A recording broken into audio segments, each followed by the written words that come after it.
Chapter 4 The Seven Potters. Harry ran back upstairs to his bedroom, arriving at the window just in time to see the Dursleys' car swinging out of the drive and off up the road. Daedalus's top hat was visible between Aunt Petunia and Dudley in the back seat. The car turned right at the end of Privet Drive. Its windows burned scarlet for a moment in the now setting sun, and then it was gone. Harry picked up Hedwig's cage, his firebolt, and his rucksack, gave his unnaturally tiddy bedroom one last sweeping look, and then made his ungainly way back downstairs to the hall, where he deposited cage, broomstick, and bag near the foot of the stairs. The light was fading rapidly now, the hall full of shadows in the evening light. It felt most strange to stand here in the silence and know that he was about to leave the house for the last time. Hani tam saat gece 12 olmasını bekliyorlar ya. Herhalde durum böyle. Mi? Ha yok lan. Tam beklemiyorlar. Neyse ben hep böyle kitabın kapağı turuncu ya. Bu bölümü okurken hep böyle bir gündüz gibi, gündüz var bir zamanda çıkıyorlarmış gibi istemsiz beynimde hayal etmişim yani. Ama gece olması lazım. Gündüz uşarlarken bir sürü muggle bunları görür falan çünkü yani. Öyle. Resmen yanlış bir beynimde şey var, görüntü var buralara dair. Ama yanlış yani. Çok açık ve net olmaması lazım ama var falan. Esrarengiz. Çok sık olan bir durum değil yani. Devam mı? Bunu övmek için demedim ha. Yani çok sık olan bir durum değil derken cidden sık olan bir durum değil. Başka bir örneği gelmiyor şu an aklıma mesela. Öyle. Devam da. The light was fading rapidly. Now, the hall full of shadows in the evening light. It felt most strange to stand here in the silence and know that he was about to leave the house for the last time. Long ago, when he had been left alone while the Dursleys went out to enjoy themselves, the hours of solitude had been a rare treat. Pausing only to sneak something tasty from the fridge, he had rushed upstairs to play on Dudley's computer or put on the television and flicked through the channels to his heart's content. It gave him an odd, empty feeling to remember those times. It was like remembering a younger brother whom he had lost. Don't you want to take a last look at the place? He asked Hedwig, who was still sulking with her head under her wing. We'll never be here again. Don't you want to remember all the good times? I mean, look at this doormat, what memories. Daddy puked on it after I saved him from the Dementors. Turns out he was grateful after all. Can you believe it? And last summer, Dumbledore walked through that front door. He lost the thread of his thoughts for a moment, and Hedwig did nothing to help him retrieve it, but continued to sit with her head under her wing. Harry turned his back on the front door. And under here, Hedwig, Harry pulled open a door under the stairs. It's where I used to sleep. You never knew me then. Blimey, it's small. I'd forgotten. Harry looked around at the stacked shoes and umbrellas, remembering how he used to wake every morning looking up at the underside of the staircase, which was more often than not adorned with a spider or two. Those had been the days before he had known anything about his true identity, before he had found out how his parents had died or why such strange things often happened around him. But Harry could still remember the dreams that had dogged him, even in those days, confused dreams involving flashes of green light and once Uncle Vernon had nearly crashed the car when Harry had recounted it, a flying motorbike. İşte büyücü bebekleri ya da belki özellikle Harry hatırlayabiliyorlar çok önceden bile olan olayları falan. Onun için Harry'nin yaptığı büyü bütün 7 Harry Potter'ı oluşturuyor diyorum ben. Boşuna demiyorum. Çok saf bir şekilde aşırı derecede sinirlendi böyle birisine, kendi annesini babasını öldüren birisine lanetledi yani. Voldemort nasıl Dark Arts, Defense Against the Dark Arts'ı lanetlediyse Harry de böyle lanetledi Voldemort'un hayatını yani. Harry'i öldüremiyor. Ne yaparsa yapsın öldüremiyor yani. Devam. There was a sudden deafening roar from somewhere nearby. He straightened up with a jerk and smacked the top of his head on the low door frame, pausing only to employ a few of Uncle Vernon's choicest swear words. He staggered back into the kitchen, clutching his head and staring out of the window into the back garden. The darkness seemed to be rippling, the air itself quivering. Then one by one, figures began to pop into sight as their disillusionment charms lifted. Dominating the scene was Hagrid, wearing a helmet and goggles and sitting astride an enormous motorbike with a black sidecar attached. All around him, other people were dismounting from brooms and, in two cases, skeletal black-winged horses. Wrenching open the back door, kesin Hagrid getirdi o skeletal black-winged horses'ları deyince çoğulun çoğulu tekil oluyor falan. Devam. Wrenching open the back door, Harry hurtled into their midst. There was a general cry of greeting as Hermione flung her arms around him. Ron clapped him on the back, and Hagrid said, "All right, Harry, ready for the off?" Definitely, said Harry, beaming around at them all, but I wasn't expecting this many of you. Change of plan, growled Mid-Eye, who was holding two enormous bulging sacks, and whose magical eye was spinning from darkening sky to house to garden with dizzying rapidity. Let's get under cover before we talk you through it. Harry led them all back into the kitchen, where, laughing and chattering, they settled on chairs, set themselves upon Aunt Petunia's gleaming work surfaces, or leaned up against her spotless appliances. Ron, long and lanky, Hermione, her bushy hair tied back in a long plait. Fred and George, tied back in a long plait. Plait nasıl bir şey bilmiyorum, bakmayacağım. Ya da bakacağım. Hermione'ye ait ayrıntılar önemli. Plait.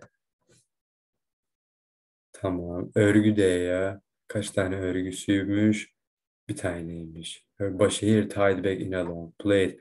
Fred and George, grinning identically, Bill, badly scared and long-haired, Mr. Weasley, kind-faced, balding, his spectacles a little awry, Mad-Eye, battle-worn, one-legged, his bright blue magical eye whizzing in its socket.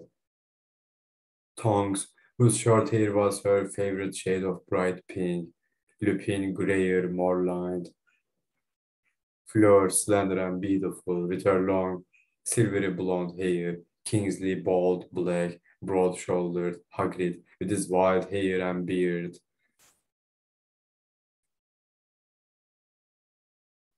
Standing hunchbacked to avoid hitting his head on the ceiling, and Mundungus Fletcher, small, dirty, and hanged dark, with his droopy basset hound's eyes and matted hair. Harry's heart seemed to expand and glow at the sight. He felt incredibly fond of all of them, even Mundungus, whom he had tried to strangle the last time they had met. Kingsley, I thought you were looking after the Muggle Prime Minister. He called across the room. "He can get along without me for one night," said Kingsley. "You're more important." "Harry, guess what?" said Tongs from her perch on top of the washing machine, and she wiggled her left hand at him. A ring glittered there. "You got married," Harry yelled, looking from her to Lupin. "I'm sorry you couldn't be there. You couldn't be there, Harry. It was very quiet." "That's brilliant. All right. We'll have time for a cozy catch-up later," roared Moody over the hubbub. Then silence fell in the kitchen.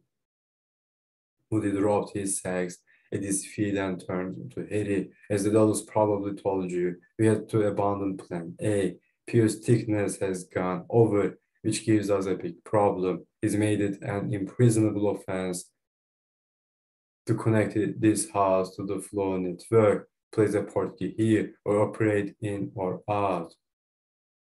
He has made it an imprisonable offense. Yani bir söylem yapıyor böyle. Edebiyat yapıyor ama edebiyatı çıkaramadım. Devam ediyor. To connect this house to the floor network, place a portkey here or operate in or out. Hadi bir düşünüp geliyor. En azından kelimelere bakalım. Yanlış yazıyor. Prison. Ay kafam.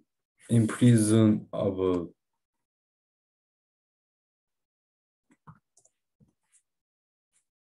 Böyle yazmıyorduk ama kafam mı geldi lan? Hapsedilebilir diyorlar. Imprisonable offense to connect this house to the floor network. Devam. Place a portkey here or operate in or out. All done in the name of your protection. To prevent who getting in and at you. Absolutely pointless, seeing as your mother's charm does that already. What he is really done is to stop you getting out of here safely.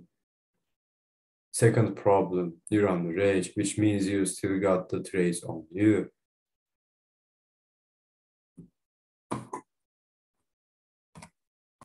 Pius Thickness'ın böyle taraf değiştirdiğini ya da işte imperiolandığını anlıyorlar. Nasıl anladıkları da hani bu operate, judge, bunları ayarlarsak diyor bu evi tehlikeye atmış oluyoruz diyor. As the point of seeing as your mother's charm does that already. Aynen zaten Voldemort gelip saldıramıyor Harry'e burada. What he's really done is to stop you getting out of here safely. Çünkü operate deme işte o Flu Network'ı falan kontrol ediyorlar zaten. Belki Voldemort orayı kullanıp içeri girebilecek falan. Belki Flu Network'ı değiştirecekler. Harry başka bir yere gidecek falan gibi bir şey herhalde. Devam. Second problem, you're underage, which means you still got the trace on you. I don't, the trace, said Medai impatiently, the charm that detects magical activity around under 17s, the way the ministry finds out about underage magic. If you or anyone around you casts a spell to get you out of here, Thickness is going to know about it, and so will the Death Eaters. We can't wait for the trace to break, because the moment you turn 17, you lose all the protection your mother gave you. In short, Pius Thickness thinks he's got you cornered good and proper. Devam. He could not help but agree with the unknown Thickness. So what are we going to do? We're going to use the only means of transport left to us, the only ones the trace can detect, because we don't need to cast spells to use them. Brooms, tesseract, and Hagrid's motorbike. Harry could see flaws in this plan, however. He had his tongue to give Medai the chance to address them. Now, your mother's charm will only break under two conditions. When you come of age, or Moody gestured around the pristine kitchen, you no longer call this place home. You and your aunt and uncle are going your separate ways tonight, in the full understanding that you're never going to live together again, correct? Harry nodded. So this time, when you leave, there will be no going back, and the charm will break the moment you get outside its range. You're choosing to break it early, because the alternative is waiting for who to come and seize you the moment you turn 17. The one thing we've got on our side is that who doesn't know we're moving you tonight. We've leaked a fake trail to the ministry. They think you're not leaving until the 30th. However, this is, who we're dealing with, so we can't just rely on him getting the date wrong. He's bound to have a couple of the eaters patrolling the skies in this general area, just in case. So we've given a dozen different houses every protection we can throw at them. They all look like they could be the place we're going to hide you. They've all got some connection with the order, my house, Kingsley's place, Murray's, Aunt Murray's. You get the idea. Yes, said Harry, not entirely truthfully, because he could still spot a gaping hole in the plan. You'll be going to Tonks's parents once you're within the boundaries of the protective enchantments we put on their house. You'll be able to use a portkey to borrow. Any questions? Yes, said Harry. Maybe they won't know which of the 12 secure houses I'm heading for at first, but won't it be sort of obvious once he performed a quick head count? 14 of us fly off toward Tom's parents. Said Moody, I forgot to mention the key point. 14 of us won't be flying to Tom's parents. There will be 7 Harry Potters moving through the skies tonight, each of them with a companion, each pair heading for a different safe house. From inside his cloak, Moody now retrieved a flask of what looked like mud. There was no need for him to say another word. He understood the rest of the plan immediately. No, he said loudly, his voice ringing through the kitchen. No way. I told them you'd take it like this, said Harmony with a hint of complacency. If you think I'm going to let 6 people risk their lives, because it's the first time for all of us, said Ron. This is different, pretending to be me. Well, none of us really fancy it, Harry, said Fred earnestly. Imagine if something went wrong and we were stuck as Specky scrawny kids forever. Harry did not smile. You can't do it if I don't cooperate. You need me to give you some hair. Well, that's that plan scuppered, said George. Obviously, there is no chance at all of us getting a bit of your hair unless you cooperate. Yeah, 13 of us against one bloke who's not allowed to use magic. You got no chance, said Fred. Funny, said Harry. Really amusing. If it has to come to force, then it will, growled Moody, his magical eye now quivering a little in his socket as he glared at Harry. Everyone here is overage, Potter, and they're all prepared to take the risk. Munlung was shocked, angry, amazed. The magical eyes were sideways to glare at him out of the side of Moody's head. Let's have no more arguments. Time's wearing on. I want a few of your hairs, boy, now. But this is mad. There is no need. No need, snarled Moody. With you know who out there and half the ministry on his side. Potter, if you're lucky, he'll have swallowed the fake bait and he'll be planning to ambush you on the 30th.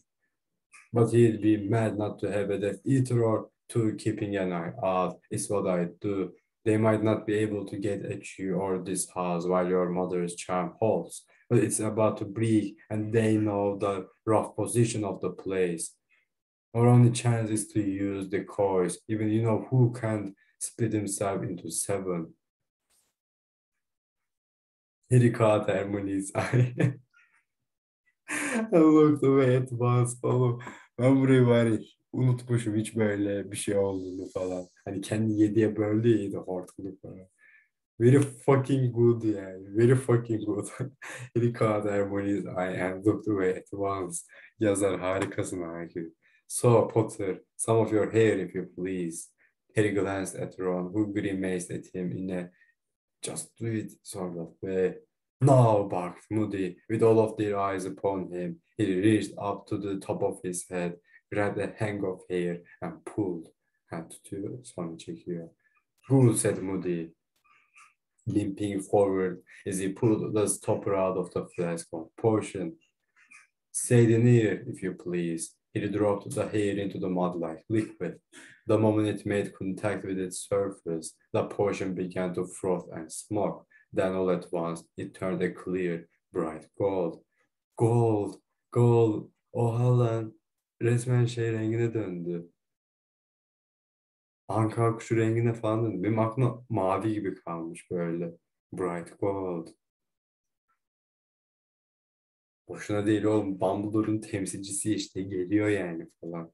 Acaba Harry'e de Anka kuşu gelir miydi ihtiyaç halinde? Gerçi o zaman Voldemort'a da gelmesi lazım. Jesus, Bright Gold'a döndü lan. Burada bir duruyor. Devam. Oh, you look much tastier than Crab and Goyle, Harry said Hermione before catching sight of Ron's raised eyebrows, blushing slightly and saying, oh, you know what I mean. Boys' portion look like bogies. Right then, fake Potters line up over here, please, said Moody. Fake Potters. Right then, fake Potters line up Over here, please, said Moody. Ron, Hermione, Fred, George, and Fleur lined up in front of Aunt Petunia's gleaming sink. We're one short, said Lupin. Here, said Hagrid gruffly, and he lifted Mundungus by the scruff of the neck and dropped him down beside Fleur, who wrinkled her nose pointedly and moved along to stand between Fred and George instead. I told you, I'd sooner be a protector, said Mundungus. Shut it, growled Moody. As I've already told you, you spineless worm. Any Death Eaters we run into will be aiming to capture Potter, not to kill him. Dumbledore always said, you know who would want to finish Potter in person. It'll be the protectors who have got the most to do, but the Death Eaters will want to kill them. Mundungus did not look particularly reassured, but Moody was already pulling half a dozen egg cup-sized glasses from inside his cloak, which he handed out before pouring a little polyjuice portion into each one. Altogether, then, Ron, Hermione, Fred, George, Fleur, and Mundungus drank. All of them gasped and grimaced as the potion hit their throats. At once, their features began to bubble and distort like hot wax. Hermione and Mundungus were shooting upward. Ron, Fred, and George were shrinking. Their hair was darkening. Hermione's and Fleur's appearing to shoot backward into their skulls. Hermione's and Fleur's appearing. Bunların uzun saçlar diye kısalıyorlar falan. Moody, quite unconcerned, was now loosening the ties of the large sacks he had brought with him. When he straightened up again, there were 6 Harry Potters gasping and panting in front of him. Fred and George turned to each other and said together, "Wow, we're identical." Çok orijinal gerçekten. I don't know though, I think I'm still better looking, said Fred, examining his reflection in the kettle. Bah, said Fleur, checking herself in the microwave door. Bill, don't look at me, I'm idiots. Those whose clothes are a bit roomy, I got smaller here, said Moody, indicating the first sack, and vice versa. Don't forget the glasses, there is 6 pairs in the side pocket, and when you're dressed, there is luggage in the other sack. The real Harry thought that this might just be the most bizarre thing he had ever seen, and he had seen some extremely odd things. He watched as his 6 doppelgangers rummaged in the sacks, pulling out sets of clothes, putting on glasses, stuffing their own things away. He felt like asking them to show a little more respect for his privacy as they all began stripping off with impunity, clearly much more at ease with displaying his body than they would have been with their own. I knew Ginny was lying about that tattoo, said Ron, looking down at his bare chest. Harry, your eyesight really is awful, said Hermione, as she put on glasses. Once dressed, the fake Harry's, gerçek İngilizceyi görüyorsunuz mu? Rick and Morty bölümünde de Morty's yazıyordu falan. S gelmiyor özel isme. O in this case geliyor. 2 rucksacks and all cages, each containing a stuffed snowy owl from the second sack. Jesus, each containing a stuffed snowy owl. Good, said Moody, as at last 7 dressed, the bespectacled and luggage-laden Harrys faced him. The pairs will be as follows. Mundungus will be traveling with me by broom. Why am I with you? Growled Harry nearest the back door. Because you're...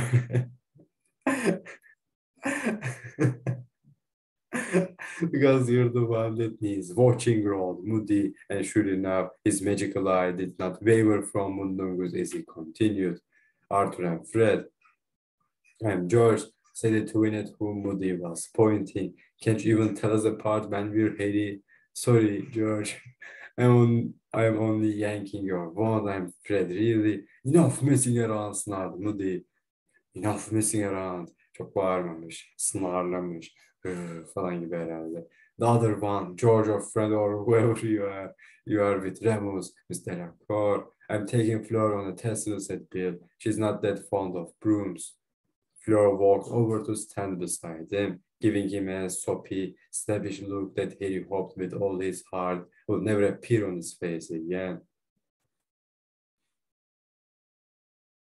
Sopislemiş böyle bir şey.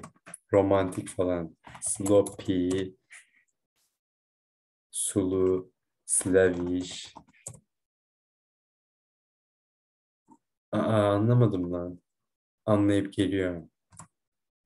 Anladım, şu soppy şey işte sırılsıklam carçurt, bir de ne diyordu? Slavish diyordu. Slave köleden geliyor falan. Şey böyle.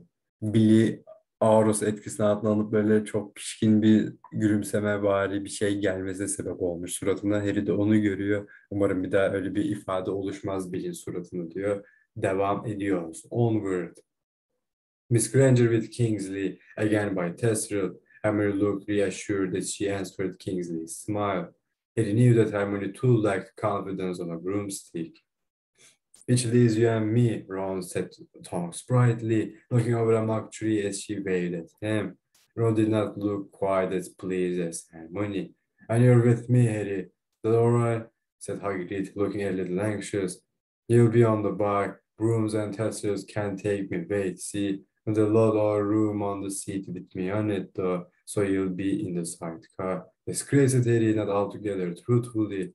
We think the Death Eaters will expect you to be on a broom, said Moody, who seemed to guess how Harry was feeling. Snape's had plenty of time to tell them everything about you he's never mentioned before. So if we do run into any Death Eaters, we're betting they'll choose one of the Potters who look at home on a broomstick. All right then, he went on, tying up the sack with the fake Potter's clothes in it and leading the way back to the door. I make it 3 minutes until we're supposed to leave. No point in locking the back door. It won't keep the Death Eaters out when they come looking. Come on. He hurried into the hall to fetch his rucksack, Fireball, and Hedwig's cage before joining the others in the dark back garden. On every side, broomsticks were leaping into hands. Hermione had already been helped up onto a great black tesseract by Kingsley, floor onto the other by Bill.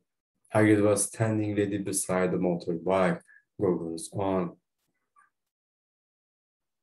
Is this it? Is this Sirius's bike? The very same, said Hagrid, beaming down at Harry. And the last time you was on it, Harry, I could fit you in one hand. He could not help but feel a little humiliated as he got into the sidecar. It placed him several feet below everybody else. Ron smirked at the sight of him sitting there like a child in a bumper car. He stuffed his rucksack and broomstick down by his feet and rammed Hedwig's cage between his knees. It was extremely uncomfortable.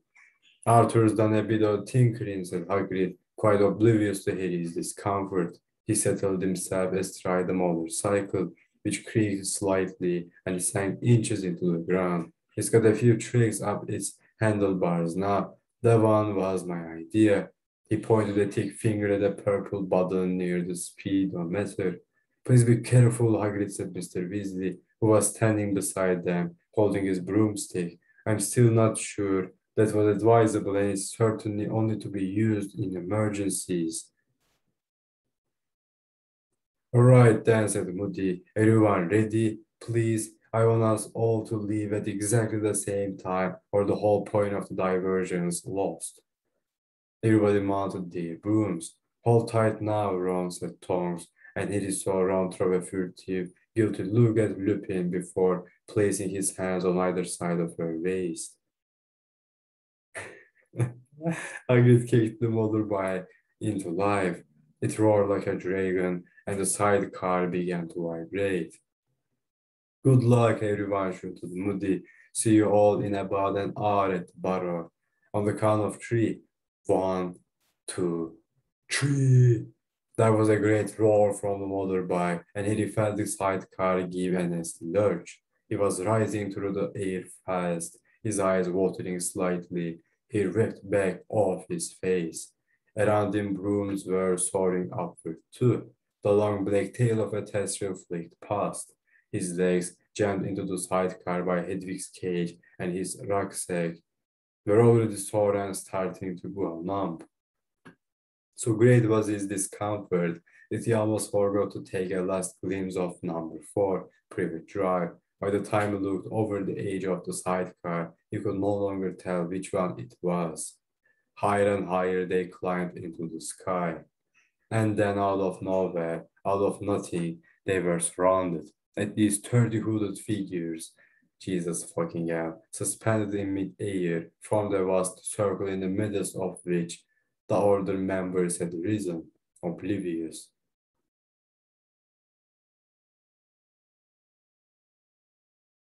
Suspended in mid-air, formed a vast circle in the midst of which the order members had risen, oblivious. Screams, a blaze of green light on every side. Hagrid gave a yell and the motorbike rolled over.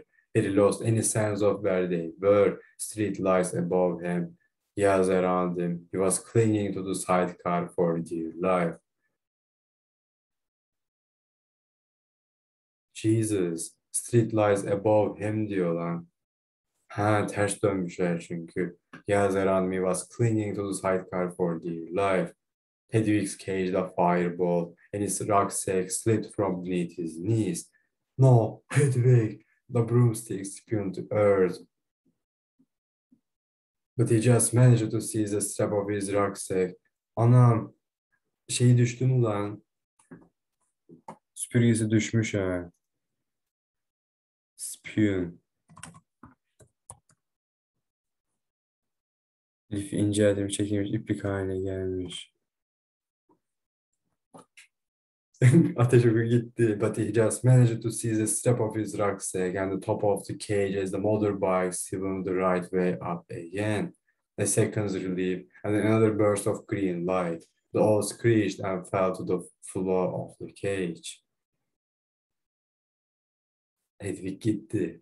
That one, Jesus. No, the motorbike zoomed forward. He glimpsed who the Death Eaters scattering as Hagrid blasted through their circle.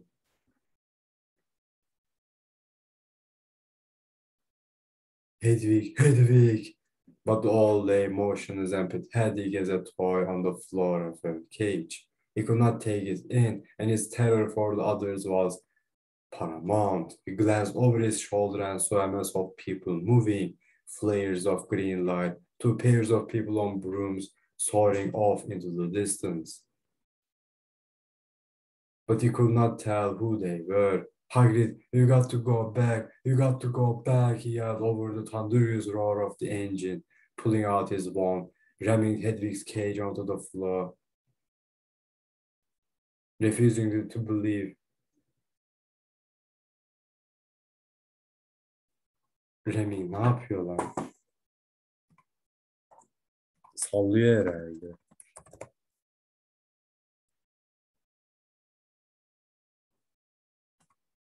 Herhalde.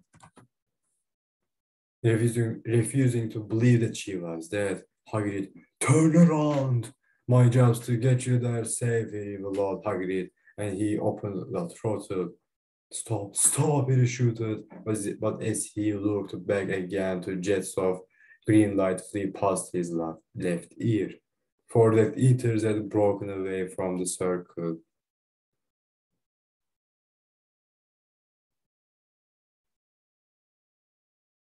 And were pursuing them, aiming for Hagrid's broad back. Hagrid swerved, but the Death Eaters were keeping up with the bike. More curses shot after them, and he had to sink low into the sidecar to avoid them. Wriggling around, he cried, stupefied, and a red ball of light shot from his own wand, cleaving a gap between the 4 pursuing Death Eaters as they scattered to avoid it.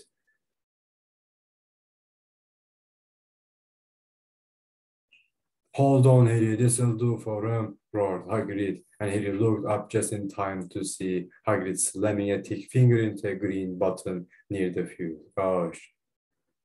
A wall, a solid brick wall, erupted out of the exhaust pipe. Craning his neck, Harry saw it expand into being in mid-air. 3 of the Death Eaters swerved and avoided it, but the 4th was not so lucky. He vanished from view and then dropped like a boulder from behind it, his broomstick broken into pieces. One of his fellows slowed up to save him, but they and the airborne wolves were swallowed by darkness as Hagrid leaned low over the handlebars and sped up. More killing curses Philip passed Harry's head from the two remaining Death Eaters' wounds. They were aiming for Hagrid. He responded with further stunning spells. Red and green collided in mid-air in a shower of multicolored sparks, and Harry told wildly of fireworks, and the muggles below who would have no idea what was happening. Here we go again, Harry. Hold on, yelled Hagrid, and he jabbed at the second button. This time a great net burst from the bike's exhaust. The Death Eaters were ready for it.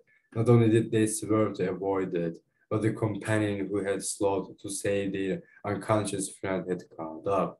He bloomed suddenly out of the darkness, and now three of them were pursuing the motorbike, all shooting curses after it.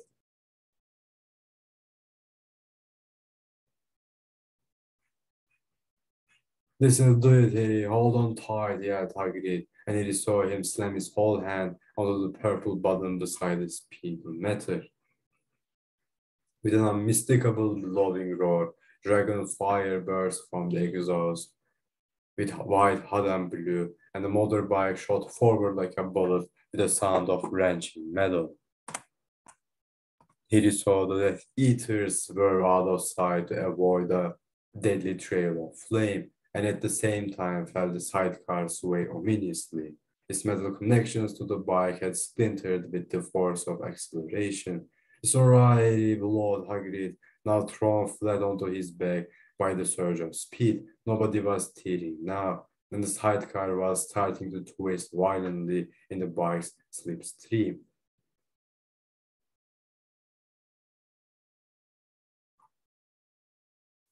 Nobody was teetering now diye şu an bunlar gidiyorlar, bu Hagrid'le Harry olsun. Süpürgeler de şöyle yanlardan bakıp şuralardan büyü falan atıyorlar olsun. Onlar o kadar hızlı gitti ki süpürgeler yetişemiyor şu an böyle yapmak için falan. Onu diyor herhalde.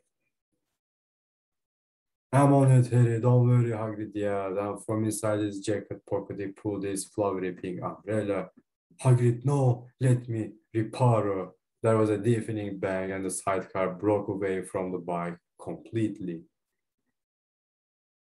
Hagrid büyü yapamadı. Harry sped forward, propelled by the impetus of the bike's flight. Then the sidecar began to lose height.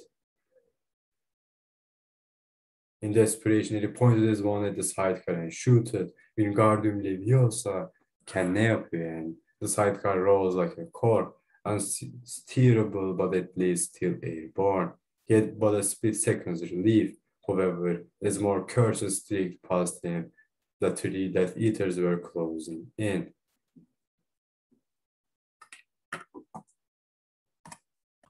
Şu kelimeye bakıyorum. Impetus, itici güç. There was a deafening bang and the sidecar broke away from the bike completely. He sped forward, propelled by the impetus of the bike's flight. Then the sidecar began to lose height.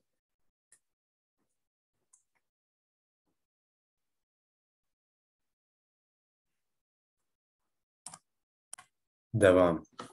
"I'm coming, Harry," Hagrid yelled from out of the darkness, but Harry could feel the sidecar beginning to sink again. Crouching as low as he could, he pointed at the middle of the oncoming figures and yelled, "Impedimenta!" The jinx hit the middle Death Eater in the chest. For a moment, the man was absurdly spread-eagled in mid-air, as though he had hit an invisible barrier. One of his fellows almost collided with him.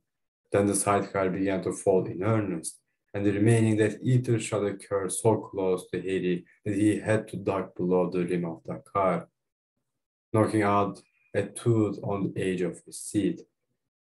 "I'm coming, Harry, I'm coming." A huge hand seized the back of Harry's robes and hoisted him out of the plummeting sidecar. Harry pulled his rucksack with him as he dragged himself onto the motorbike seat and found himself back to back with Hagrid.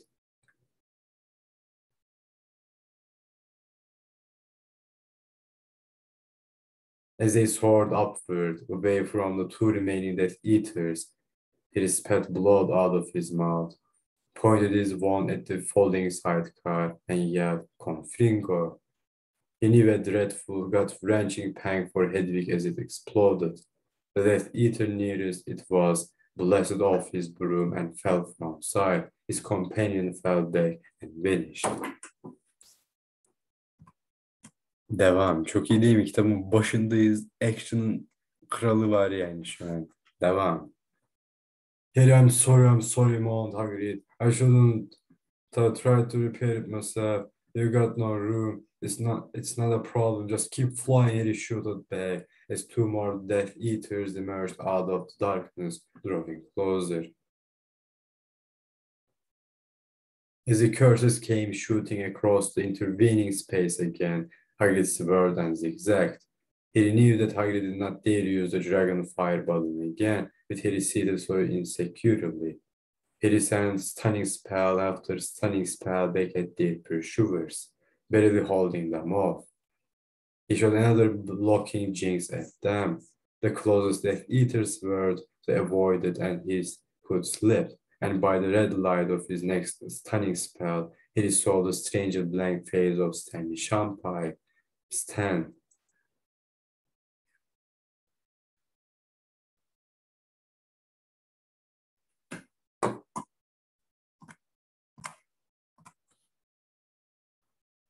Expelliarmus, Harry yelled. That's him, it's the real one. The hooded Death Eater's shoot reached Harry even above the thunder of the motorbike's engine. Next moment, both pursuers had fallen back and disappeared from view. Harry, what's happened below, Hagrid? Where have they gone? I don't know, but Harry was afraid.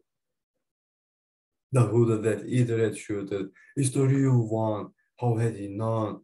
He gazed around at the apparently empty darkness and felt its menace. Where were they? He clambered around on the seat to face forward and seized hold of the back of Hagrid's jacket. Hagrid, do the dragon fire thing again. Let's get out of here. Hold on tight, then, Harry. There was a deafening, screeching roar again, and the white-blue fire shot from the exhaust. Harry felt himself slipping backward off what little of the seat he had. Hagrid flung backward upon him, barely maintaining his grip on the handlebars. I think we've lost him, Harry. I think we've done it, yelled Hagrid. But Harry was not convinced. Fear leapt at him as he looked left and right for pursuers he was sure would come. Why had they fallen back? One of them had still had a bone. It's him. It's the real one. They had said it right after he had tried to disarm Stan. We're nearly there, Harry. We've nearly made it, shouted Hagrid. Harry felt the bike drop a little, though the lights down on the ground still seemed remote as stars. Then the scar on his forehead burned like fire, as the Death Eater appeared on either side of the bike. Two killing curses missed Harry by millimeters, cast from behind, and then Harry saw him. Voldemort was flying like smoke on the wind, without broomstick or tesseract to hold him, his snake-like face gleaming out of the blackness, his white fingers raising his wand again. Then the scar on his forehead burned like a fire, as the Death Eater appeared on either side of the bike.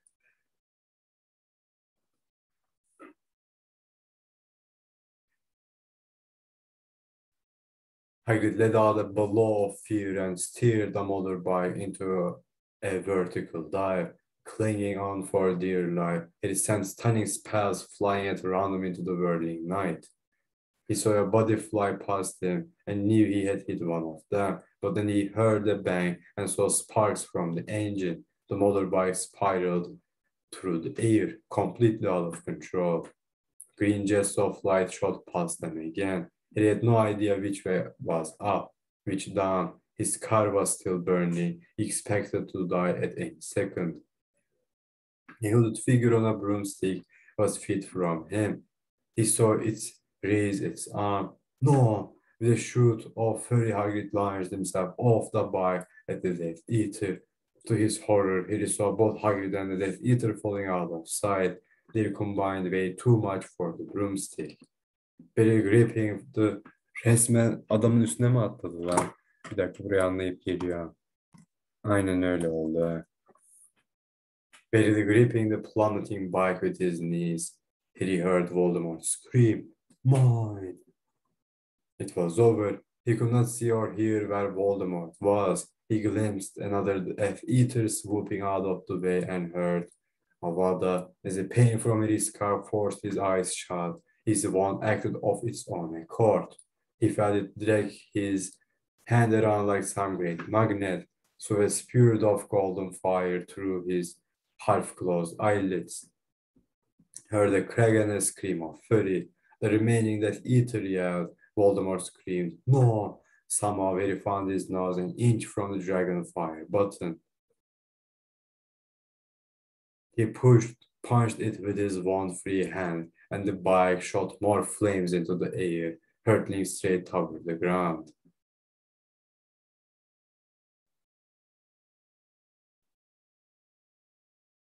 Hagrid, he called, holding on to the bike for dear life. Hagrid, Akio Hagrid! The motorbike sped up, sucked toward the earth. Face level with the handlebars, he could see nothing but distant lights growing nearer and nearer. He was going to crash and there was nothing he could do about it. Behind him came another scream. "Your wand, Selvin! Give me your wand!" He felt Voldemort before he saw him. Looking sideways, he stared into the red eyes and was sure they would be the last thing he ever saw. Voldemort preparing to curse him once more, and now Voldemort vanished. He looked down and saw Hagrid spread eagled on the ground below him. He pulled hard at the handlebars to avoid hitting him, groped for the brake, but with an ear-splitting, ground-trembling crash, he smashed into a muddy pond. Fallen Warrior diyor. Diyecek bir şeyimiz var mıdır? Şu resim çok güzelmiş ha. Nope. Hadi görüşürüz.